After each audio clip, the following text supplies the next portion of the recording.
Hello mga ka-pretty! It's me, Mylene again. Welcome to my vlog. By the way, good morning sa inyo mga ka-pretty. At kakagising ko nga lang, grabe na yung pagtirik ng araw, umagang umaga pa lang. So yun, kakatapos ko lang din nagkape at nag-isip-isip na ako kung anong gagawin ko ngayon dito sa bahay. Ang napag-isipan ko nga is wala nang iba kundi maglinis at magligpit na lang ng kalat dito. At sa sobrang tagal, hindi rin ako nakapag-general cleaning at dahil busy nga sa trabaho. Minsan, pag uwi galing sa work, ginagawa ko na lang is magwalis konti. Sobrang mahirap din kasi yung work ko, madaling araw aalis at sa gabi na makakauwi, 'di ba?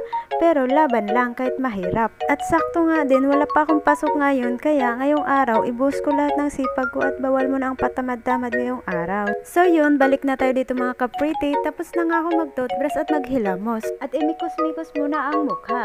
Huy, pretty! Sa akin lang kayo makakita na maglilinis ng bahay na naka-makeup. Huy, hindi yun makeup, lip tint lang yun. It's time 10:05 na, grabe, ang tagal nagising. So, kita naman yung mata ko, umaga pa.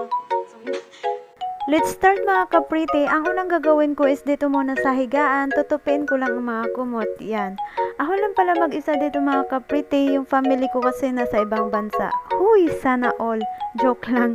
Nasa Mindanao pala mga ka-pretty. At ako naman nasa Bulacan nagtatrabaho. Gusto ko lang kasi magtrabaho para masuportahan ko yung family ko if may problem sila. Uy, dramatic. At yun mga ka-pretty, sinandal ko na nga ang mahiwagang higaan ko. Huy! At tinanggal ko na din ang cover para may pagpag. Yung cover pala is kakalaba ko lang, kaya hindi ko muna papalitan. At yan, tamang pakyut muna si Disney Princess nyo. Huy! Sana all may Disney Princess. So yun, pagkatapos higaan mga ka-pretty, dito na tayo sa may lababo at lutuan.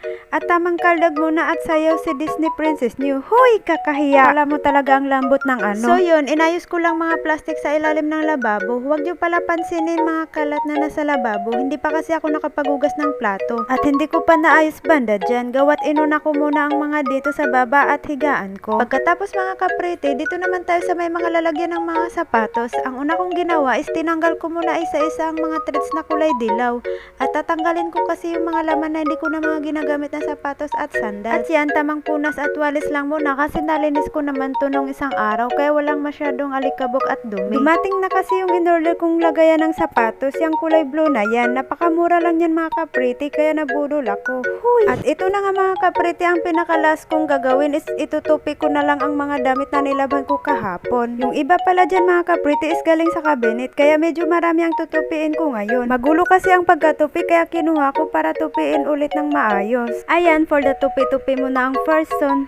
Huy, kailan ba kasi ako magkakaroon ng partner? Sawang-sawa na ako mag-isa. Huy, joke lang. Ayoko muna. So yun, malapit na akong matapos. Makakain na din ako. At ako'y naglabas nga muna at ito yung nakita ko. Huy, napakaganda mo. At for the imot-imot mo na ang person with may halong pakyut. Huy, ang cute nyo. Oh, hanggang dito lang muna. Thank you for watching mga ka-pretty. See you my next vlog. Bye!